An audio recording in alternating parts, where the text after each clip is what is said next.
कह लीजिए आप, शब्द गलत है, लेकिन कहने में गुरेज नहीं है, क्योंकि वो देश के लिए घातक हैं, बिगाड़ने वाले लोग हैं, जनता को बरगलाने वाले लोग हैं, देश आगे न बढ़े इस प्रकार के लोग हैं, उनसे सावधान रहने की जरूरत है। दोस्तों, लीगल एंड लीगल में वापस आपका स्वागत है। इलाहाबाद उच्च न्यायालय के जस्टिस शेखर यादव का बयान आपने सुना, पूरे देश ने सुना, पूरा देश सुन रहा है। इनके इस बयान से इनकी मानसिकता झलकती है, लेकिन अफसोस की बात यह है कि यह शब्दावली, यह बयान यदि किसी अनपढ़ और जाहिल व्यक्ति के द्वारा दिया जाता तब शायद उतनी हैरत नहीं होती। हैरानगी इसी बात की है कि हाईकोर्ट में बैठा हुआ एक जज, जिससे उम्मीद ये की जाती है कि वो जस्टिस के पद पर आए हैं तो वकालत की डिग्री हासिल करके आए हैं, उससे पहले उन्होंने ग्रेजुएशन किया है, यानी कि उच्च शिक्षित तो वह हैं ही। विद्वान का तमगा लेने के बाद माननीय न्यायमूर्ति, माननीय जज के तमगों के साथ उनको नवाजा गया और उसी शपथ के बाद ये इलाहाबाद उच्च न्यायालय में जज बने या यूं कहिए कि उन्होंने जज की कुर्सी को सुशोभित किया। लेकिन आज जो उनका वक्तव्य आया है, जो उनका बयान आया है, उससे तो बिल्कुल साफ जाहिर है कि उन्होंने उस न्यायपालिका को अपमानित किया है, उस संविधान को अपमानित किया है जिस पर सारा भारत गर्व करता है। सारा भारत ही क्यों, पूरी दुनिया गर्व करती है। एक ऐसा संविधान जो विविधताओं को अपने आप में समाये हुए है, जो विभिन्न कल्चर, विभिन्न जाति, विभिन्न धर्म, विभिन्न संप्रदाय और यही नहीं पूरी दुनिया के देश के लोगों को अपने अंदर समाये हुए है, उस संविधान का अपमान इस जज साहब ने किया है। कह क्या रहे हैं वो आपने सुन लिया है, कठमुल्ले कहने में कोई गुरेज नहीं है। लेकिन आगे क्या कहते हैं कि इनको तो जब पैदा हो जाता है, इनके सामने बच्चा पैदा होता है तो इनके सामने वध किया जाता है, इनको ऐसी बातें सिखाई जाती हैं जिससे देश में विघटन होता है। तो शुरुआत में मैंने कहा कि अगर कोई अनपढ़ जाहिर किस्म का व्यक्ति ये बयान देता तो दे रहे हैं, इस तरह से लोगों को बरगलाया जा रहा है। ये एक साजिश का हिस्सा है जिसके द्वारा निहायत अनपढ़ और जाहिल किस्म के लोगों को इस तरह की बातें बताकर उनका ब्रेन वॉश किया जाता है, उनके दिमागों में नफरत भरी जाती है।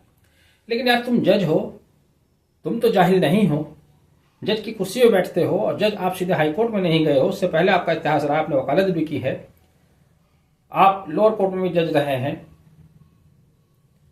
आपने तो कम से कम डेटा देखा होगा, आपके पास तो कम से कम आंकड़े होने चाहिए। मैं आपको चैलेंज देता हूं और आप इस चैलेंज को स्वीकार कीजिए। अगर आप जरा से भी आपके अंदर काबिलियत है, उस काबिलियत को दिखाइए, अपनी काबिलियत पेश कीजिए और डेटा लाइए, जिस डेटा से प्रदर्शित हो सके कि इस देश का मुसलमान या इस देश के कठमुल्ला शब्द मैं स्वीकार करता हूं, उसमें मुझे कोई गुरेज नहीं है, बकौल तुम्हारे, उन कठमुल्लाओं ने देश को क्या नुकसान पहुंचाया वो दिखाइए। वो कठमुल्लाओं ने कितनी देश के साथ गद्दारी की, कितने कठमुल्लाओं ने पाकिस्तान के लिए जासूसी की, कितने कठमुल्लाओं ने चीन के लिए जासूसी की। आप इसरो का डेटा निकालिए। जाहिलों वाली बात करने से आप जहलत के स्तर पर तो आ सकते हैं, आप काबिलियत के अपने स्तर को पीछे छोड़कर निचले पायदान पर चले गए हैं। जब आप डेटा इकट्ठा करेंगे तो आप पाएंगे, और मैं इस बात को गर्व के साथ कहता हूं कि चाहे इसरो हो या फॉरेन मिनिस्ट्री है या कोई और विभाग है, मिलिट्री का विभाग है, कहीं पर भी मुसलमानों को ऐसा रिकॉर्ड नहीं मिलेगा कि उन्होंने देश के साथ गद्दारी की हो, देश की डाटा, देश की सूचनाएं, देश की टेक्नोलॉजी पाकिस्तान को या चाइना को बेच दी हो। जब आप अध्ययन करेंगे तो ये डेटा चौंकाने वाला मिलेगा आपको। वो डेटा लाइए जज साहब, आप तो जज हैं, आपके पास सारा डेटा होना चाहिए, एनसीआर भी आपके पास है, दुनिया भर का मैकेनिज्म आपके पास है। जाहिलों की तरह बात कहने से बात खत्म नहीं हो जाती। आप कहते हैं कि तो जालिम होते हैं, तो पैदा होते ही इनके सामने वध किया जाता है। तो भारत में खासतौर से उत्तर प्रदेश में जब भी हम आंखें खोलते हैं, जब भी हम अखबार पढ़ते हैं तो रोजाना आपराधिक घटनाएं हमारे सामने आती हैं। किसी महिला के साथ रेप हो गया, किसी का बलात्कार, किसी की हत्या हुई है, किसी की गर्दन काट दी गई, वो भी डेटा इकट्ठा कर लो। आप बताइए कि उसमें कितने मुसलमान लोग हैं, कितने कठमुल्ला लोग हैं। आप इस तरह से देश के आम लोगों को बहका रहे हैं, उन्हें बरगला रहे हैं, उनके जहनों में जहर घोल रहे हैं। आप इस देश को कहां ले जाना चाहते हैं? आपको शपथ क्या दिलाई गई थी और आप कर क्या रहे हैं?